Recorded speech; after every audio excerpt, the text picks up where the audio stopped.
지금 지지율 격차는 한 7포인트, 또 여기서 약간씩 변동은 좀 있을 수가 있습니다. 근데 대부분의 투자자들은 이 바이든이 우세를 할 것이다, 이제 이런 기본적인 전제를 깔고 있는데, 트럼프 대통령이 코로나로 치료를 받고 나서 그때 약간 지지율이 좀 올라가다 보니 이제 그 부분이 좀 부작용이 되는 것 같고, 자꾸 이제 언론 쪽에서 어떤 이야기를 하느냐, 이제 여기에 따라서 우리가 약간 뭐 트럼프가 좋았다, 바이든이 좋았다 이렇게 이야기를 하는데, 사실 모든 전 세계 투자자들이 누가 될 것인가, 그리고 과연 시장은 어떻게 될 것인가, 이 두 가지를 가장 궁금해하실 것 같아요. 특히 어떤 사람이 된다, 이걸 찍는다면 그 사람은 정말로 뭐 예언가다, 또 뭐 정말로 예지력이 뛰어나다 이렇게 표현하는데, 사실 그거보다 더 중요한 건 바이든 수혜주라고 해서 다 가는 건 아닙니다. 바이든 수혜주 중에서도 고평가되어 있는 종목도 있고 이렇잖아요. 그래서 어떤 딱 누가 될 것인가, 그 다음에 이게 중요한 게 아니라 과연 시장 참여자들, 특히 국제 자본가들이 어느 쪽으로 베팅을 하는가, 이게 중요하거든요. 제가 저희 딸한테 물어봐요, 간혹. 엄마가 좋아, 아빠가 좋아? 그러면 저희 딸의 대답은 항상 한결같습니다. 둘 다 좋아. 아빠 삐질까 봐. 근데 그녀의 마음속에는 저희 집사람이 있는 거죠. 근데 그걸 표현을 못하는 거죠. 자, 그러면 지금 국제 자본가들이나 이런 투자자들이 어느 쪽에 베팅을 하는가를 좀 살펴봐야죠. 지금 전 세계 주요 펀드나 또 기관 투자자들은 블루 웨이브 쪽에 베팅을 하고 있다는 거죠. 뭐 대통령도 바이든이 될 것이고, 또 상원도 민주당이 장악할 것이다, 이런 이제 기대감이 있는데, 사실 제가 오늘 이 트럼프나 바이든 이 테마나 섹터 이쪽으로 이제 집중을 해서 말씀을 드릴 텐데, 네. 이 부분은 너무 힘들어하시는 분들이 계시더라고요. 과연 투자를 하고 싶은데 어느 쪽에 투자를 해야 될지 모르고, 또 어떤 분은 항당 인맥주 있죠. 뭐 이런 쪽에 바이든이 어떤 대학을 나왔는데 그쪽 대학 임원이 있는 기업들, 이런 기업들이 움직이기도 하는데, 뭐 이런 부분 때문에 투자자들이 많이 힘들어하는 것 같아요. 그래서 제가 일목요연하게 한번 정리를 좀 해드릴까 하고 이 시간을 마련했습니다. 자, 그러면 본격적으로 시작을 해보도록 하죠. 자, 7포인트 차이 정도가 난다는 이야기죠. 약간씩 차이는 있겠지만. 그래서 트럼프 대통령은 야, 내가 한번 해볼만 하겠네.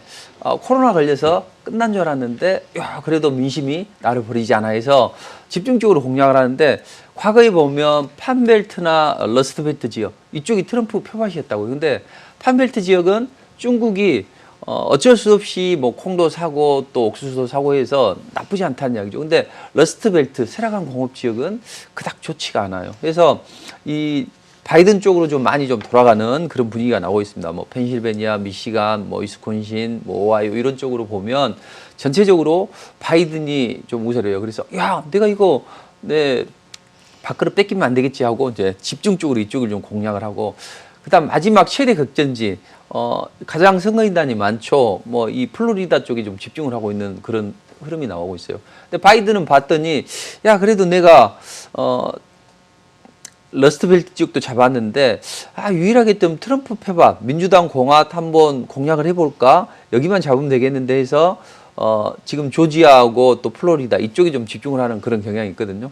두 후보들이 지금 열심히 지금 진행을 하고 있는데, 자, 과연 이런 쪽에서 우리는 어떤 투자 전략을 가져가야 되는가, 이제 이렇게 생각을 해보자고요. 근데 분명히 기관 투자자나 펀드들은 다 바이든 쪽에 베팅을 하는데, 이쪽에서도 뭐 집중적으로 베팅을 못 해요.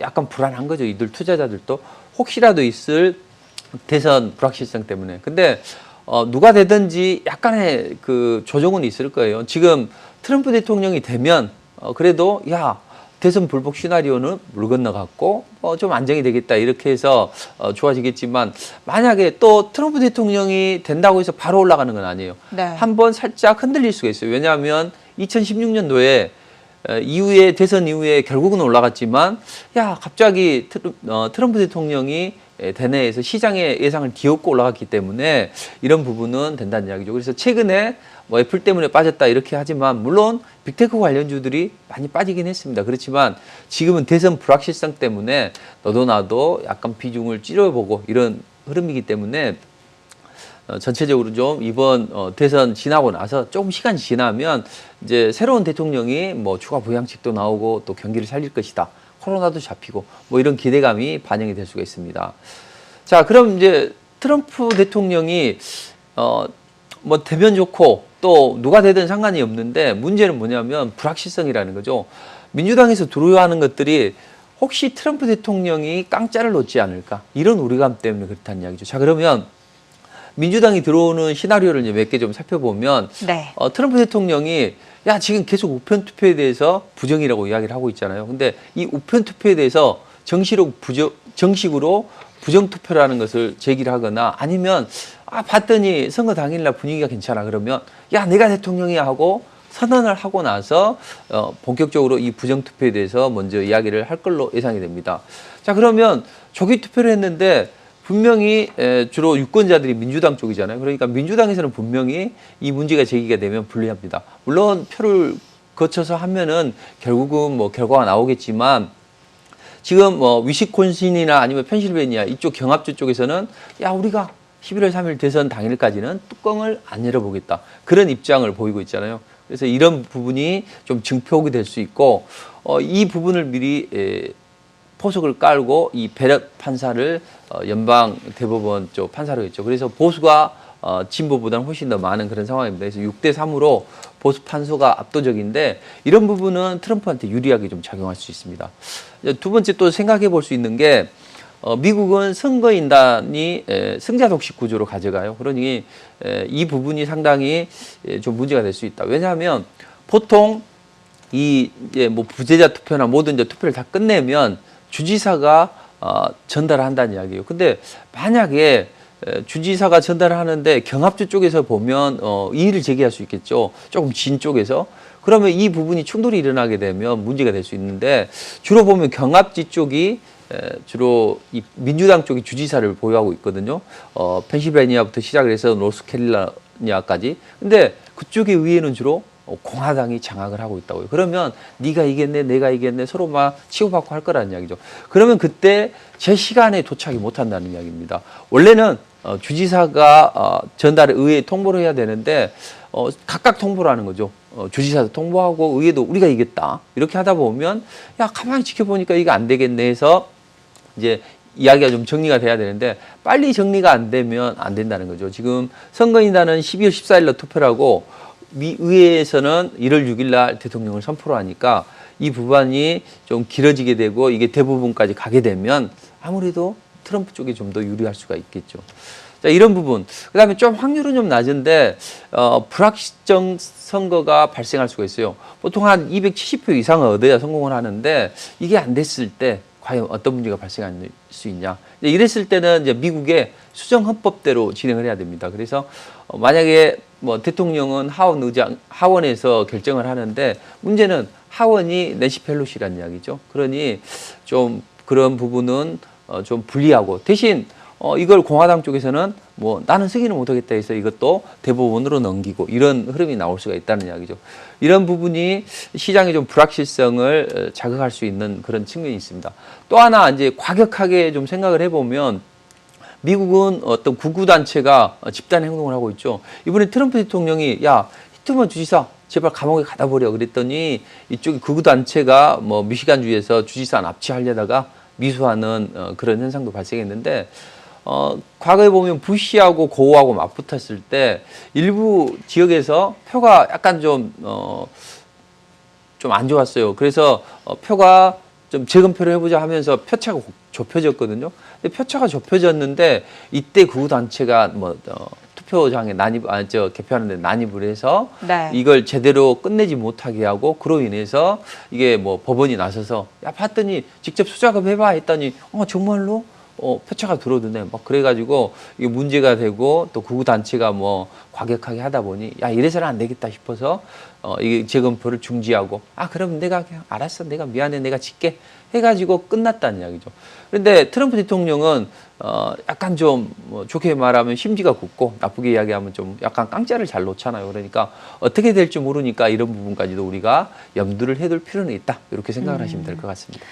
일단 아직까지는 조 바이든 후보가 근소한 차이로 우위를 점하고 있다라는 의견들 많이 나오고 있습니다. 시장에서도 블루웨이브에 베팅을 하는 그런 모습이 반복이 됐는데요. 하지만 이 대선 불복 가능성도 점쳐지고 있는 만큼 뚜껑을 열어봐야 알 것 같습니다.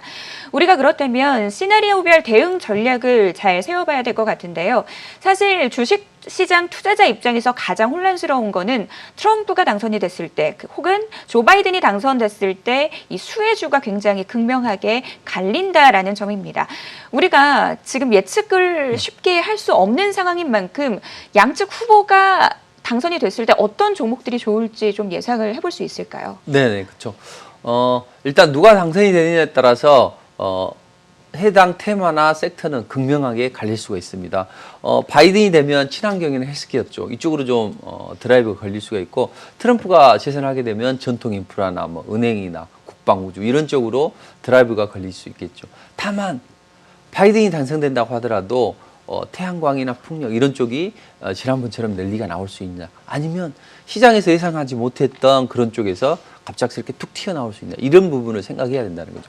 문제는 시장에 알고 있는 누구나 다 예상하는 쪽으로는 상승이 제한적으로 나올 수가 있고, 오히려 그때 따라 들어가다가는 조정을 좀 말려들 수가 있는 거죠. 오히려 시장이 예측하지 못했지만 앞으로 성장성이 있고 또 메이저들이 베팅을 하는 쪽으로 좀 살펴봐야 됩니다. 자, 그러면 우리가 주식 투자는 뭡니까? 어떻게든 재료와 이슈만 있으면 어떻게든 종목이 올라가거든요. 근데 우리가 이 불확실성에 너무 베팅을 하다 보면 자칫 잘못하면은 내 원금을 많이 까먹는 경우도 있어요. 그래서 지금은 바이든이다, 트럼프다 하나를 정해서 베팅하는 것보다는 네. 오히려 이제 이럴 때는 양다리가 좋죠.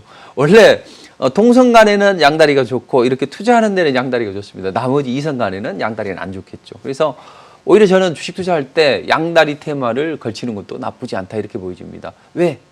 바이든이 당선이 되고 바이든 테마가 올라간다 하더라도 모든 테마가 올라가는 게 아니라는 이야기죠. 그렇죠? 그래서 이런 부분 때문에 양다리가 좋다. 그러면 트럼프 대통령이 주로 하는 쪽은 뭐 우주 국방 또는 AI, 뭐 5G 이쪽으로 드라이브가 걸릴 테고, 바이든은 신재생 에너지 또 오바마 헬스케어를 그대로 승계받아서 또 다시 좀 더 좋게 만드는 그런 헬스케어 쪽으로도 드라이브가 걸릴 수가 있고, 그다음에 이제 약간 좀 작지만 마리아나, 지금 코로나 때문에 어렵고 신음하는 사람들 많은데 의료용이나 기호용으로 마리아나를 미국 전역에서 허용을 하자, 이런 부분도 있고, 또 중국에 대한 부분이 있죠. 지금 트럼프 대통령은 중국에 대해서 엄청나게 압박을 가하고 있습니다. 물론 어젠가요, 그 남중국해에서 우리 더 이상 좀 일촉즉발의 군사행동은 만들지 말자 이런 협의를 하긴 했지만, 그래도 언제 바뀔지는 모르는 거죠. 근데 바이든은 조금 더 유화적인 사람이잖아요. 그런 부분이 중국 관련주들의 움직임을 좀 좋게 만들 수 있다. 다만 지금 바이든이 만약에 당선이 되게 되면 트럼프 대통령이 주로 5G 쪽에 투자를 하니까 5G 쪽이 좋지 않냐 이렇게 생각을 할 수 있는데, 그 부분은 아니라는 거죠. 왜냐하면 민주당에서 2조 2천억 달러 추가 부양책을 하고 있잖아요. 그 중에 포함된 쪽이 바로 이런 쪽입니다. 대규모 투자하면 뭐 기후 변화도 대응을 하고, 네. 맨 마지막에 보면 뭐 인프라 투자도 하잖아요. 그러니까 결국은 같이 공통 분모가 있다라는 이야기죠. 그래서 5G 쪽은 공통 분모가 있어요. 야, 그러면 5G 관련주도 그동안 많이 빠졌네, 좀 사볼까, 이런 투자자들이 분명히 있을 거라고요. 근데 그 방법은 그닥 좋지가 않다는 이야기입니다. 왜? 5G 관련주들은 이미 1년 전에 많이 올라갔고, 최근에도 이삭 죽기 구간으로 해서 많이 올라갔습니다. 지금은 올라가봐야 제한적이고 저점 메리트는 있어요. 그러나 반등 정도지 제한적인 흐름이라는 거죠. 그래서 제가 아까 말씀드렸던 것처럼 어떤 후보가 당선이 된다 하더라도 네. 그쪽이 반드시 올라가는 건 아닙니다. 또 아니라고 트럼프 테마라고 해서 안 올라가는 건 아니죠. 왜? 같이 공통 분모가 있고 앞으로 성장 산업이고 시대의 조리가 그쪽을 밀어붙인다면 그쪽 테마가 올라갈 수밖에 없죠. 그러니까 그런 부분 때문에 고민하시고 황당 뭐 인맥주나 이런 쪽에 고민하셔서 제가 이 시간을 내서 일부러 분석을 해드린 거거든요. 알겠습니다. 자, 그러면 선거 전에 많이 올라간 종목들은 올라가봐야 이삭 죽기 구간으로 제한적인 흐름이 나올 수가 있습니다. 자, 뭐 신재생 에너지를 하나 예를 들어볼까요? 신재생 에너지 그동안 많이 올라갔죠. 근데 만약에 바이든이 낙선이 되게 되면 이게 끝나는 게 아닌가 이런 이제 우려가 들 수가 있다는 이야기죠. 그렇지만 이 끝은 아닙니다. 자, 지금 유럽은 주로 관광으로 먹고 사는 나라잖아요. 근데 코로나 때문에 지금 어려운 상황이에요. 그러면 이 난국을 타개하려고 하잖아요. 자, 그래서 지금 신재생 쪽에 드라이브를 겁니다. 2050년까지 탄소 배출을 제로로 만들겠다. 이렇게 이야기를 하고 있죠. 자, 그런 부분이 뭐 왜 그러냐 보면 역시 자기들도 먹고 살기 위해서 하는 거 아니겠습니까? 뭐 IT도 미국에 뒤졌고 4차 산업도 미국에 뒤졌고 또 관광도 코로나 때문에 안 되고 그러니까 코로나가 끝나면 좀 더 살기 좋은 멋진 유럽을 만들어 보자 해서 탄소 배출 제로를 목표로 지금 신재생 에너지 쪽에 드라이브를 걸고 있는데 지금 전체적으로 보면 이 신재생 에너지는 어쩔 수 없는 시대의 조류입니다. 그러니까 트럼프가 되든 바이든이 되든 괜찮다는 이야기죠. 다만 태양광 관련주들이 풍력 관련주들이 많이 올라갔어요. 근데 그 중에서도 분명히 또 올라갈 수 있는 종목이 있습니다. 뭐 풍력이나 태양광 관련주 보면 많이 빠져서 올라가려고 웅크리고 있는 것 같아요. 그러나 이런 많이 올랐다가 웅크리고 있는 건 좀 조심해야 된다는 이야기죠. 오히려 시장에서 좀 조용한 종목들 이런 종목 쪽으로 살펴보시는 전략이 좋겠다 이렇게 보시고 자 일단 트럼프가 재선하게 되면 이 대형 빅테크 관련주들 이런 쪽에서는 뭐 수혜가 예상이 되죠. 왜냐하면 단기적으로 바이든이 법인세 올린다 이런 소리는 못할 테니까. 다만 트럼프가 뭐 집권한다고 해서 또 아주 좋을 리는 없죠. 왜냐하면 반독점 규제를 또 하죠. 야 지난번에 봤더니 내가 좀 뭐 인기를 얻을 수 있는 지지율이 올라갈 수 있는 그런 내용 바이든에 관련한 거나 이런 부분은 뭐 약간 루머다 이렇게 하면서 못 올리게 하고 이렇게 하니까 안 되겠어 해서 한번 맛 좀 봐라 하고 반독점 소송을 진행하는 거죠. 제가 좀 그렇게 표현을 했습니다만 이렇게 같은 IT도 어느 순간에는 좋게 호재로 작용하지만 어느 순간에는 좀 악재로 작용할 수 있다. 이렇게 보시면 될 것 같고 이제 인프라 투자도 아까 말씀드렸듯이 트럼프는 전통적인 인프라 투자 쪽에 드라이브를 걸고 있죠. 근데 바이든은 아까 추가 부양책의 일부가 그 내용이 포함되어 있어요.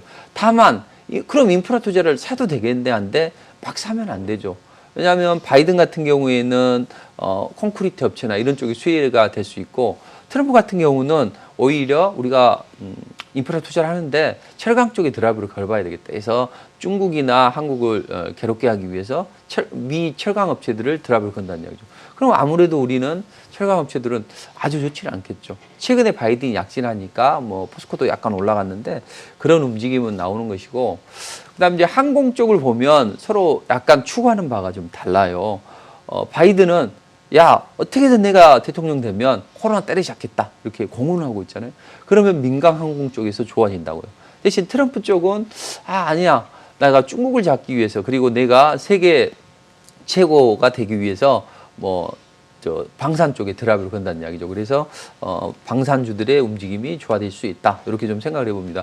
자, 이렇게 좀 제가 정리를 쭉 해놨으니까요. 이렇게 한번 보시고 주로 쟁점인 부분이 뭐 규제나 조세 쪽을 해서 IT 쪽이 어떻게 받을 것인가. 헬스케어 쪽은 아무래도 트럼프 쪽은 좋지는 않죠. 다만 헬스케어 쪽은 우리가 눈여겨볼 필요는 있다. 왜냐? 지금까지 테마의 순환매가 각각 다 올라갔다는 이야기죠. 뭐 신재생이면 신재생 또 뭐 다른 뉴딜이면 뉴딜 뭐 이런 쪽으로 다 옮겨갔는데 그동안 못 올라간 쪽이 어디냐? 바로 이 헬스케어 쪽이라는 거예요. 제약바이오 헬스케어 뭐 이쪽으로 보면 좋아요. 그래서 최근에 제약바이오 관련주들이 외국인들이 매수를 하면서 올라왔습니다. 물론 코로나가 뭐 유럽이나 미국이나 확산세가 일어나면서 이제 뭐 락다운도 진행을 하잖아요. 자, 그것 때문에 많이 빠졌으니까 우리가 이쪽을 사볼까 하고 샀어요. 근데 이런 흐름은 다음에 바이든이 됐을 때 좀 올라가려고 하는 그런 포석이지 않는가 이렇게 풀이가 됩니다. 그래서 뭐 중국 문제나 인프라 투자 문제 이런 부분도 약간은 상황이 좀 다르지만 그래도 지금은 많이 기대감은 좀 내려놔야 됩니다. 이미 좀 많이 올라갔고 지금은 이삭죽기 구간이가 오히려 시장이 안정이 돼서 시장 자체가 올라갈 때 개별 흐름에 따라서 올라간다 이렇게 좀 보시면 되는데 지금 시간이 많이 없으니까 이 내용을 뭐 다 말씀 못 드리는데 지금 트럼프나 바이든 이 각각 추구하는 바가 조금 다르긴 한데 우리 수출 기업들에게는 트럼프 쪽은 좀 부정적이지만 바이든 쪽은 오히려 긍정적이죠. 아무래도 중국하고 또 미국하고 우리가 수출을 제일 많이 하는데 그래도 중국하고 좀 사이가 좀 아주 좋아지지는 않을까요? 미국 자체가 중국 때리기를 계속 진행할 수밖에 없는 상황이죠. 글로벌 패권을 차지하기 위해서. 다만 중국에 약간 좀 완화적으로 하게 되면 그런 부분은 조금 더 개선이 될 수 있다. 이렇게 생각을 하시면 될 것 같습니다. 지금 아무래도 이 투자는 예측이 아닌 대응의 영역인 만큼 누가 당선되는지 알 수 없는 상황에서 너무 한쪽에 지나치게 베팅하는 것은 조심해야 된다라는 부분 짚어주셨습니다. 산업별로 시나리오별 대응 전략 세워주셨으니까요. 표 다시 한번 확인하시면서 대응해 보셨으면 좋겠습니다. 자, 바이든이 당선이 됐을 때 환율에도 좀 적잖은 영향을 미칠 수 있다라는 분석들 나오고 있습니다. 아무래도 이 우리나라 산업들은 수출주 중심의 산업들이 굉장히 많기 때문에 환율 움직임에도 많은 분들이 관심을 가지실 것 같은데요. 어떤 흐름이 예상되나요?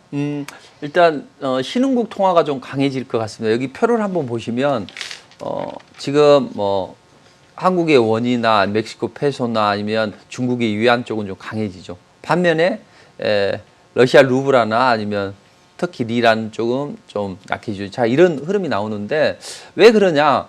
결국은 트럼프의 잔재를 다 없애야 되잖아요. 만약에 바이든이 당선이 되게 되면 그러면 트럼프가 좀 친하게 지냈던 나라가 어디예요? 러시아나 터키죠. 특히 터키는요 지정학적으로 아주 중요합니다. 이란이 유럽 쪽으로 뻗어나온 것을 팽창을 억제하고 또 러시아가 이 흑해 함대를 통해서 유럽 쪽으로 공략하는 이런 부분을 완충해 줄 수 있는 그런 나라라는 거죠. 터키 대통령이 좀 똑똑해요. 그래서 트럼프 편에도 줄 섰다가 러시아 쪽에 또 줄 섰다고. 근데 가장 문제가 되는 게 그거였어요.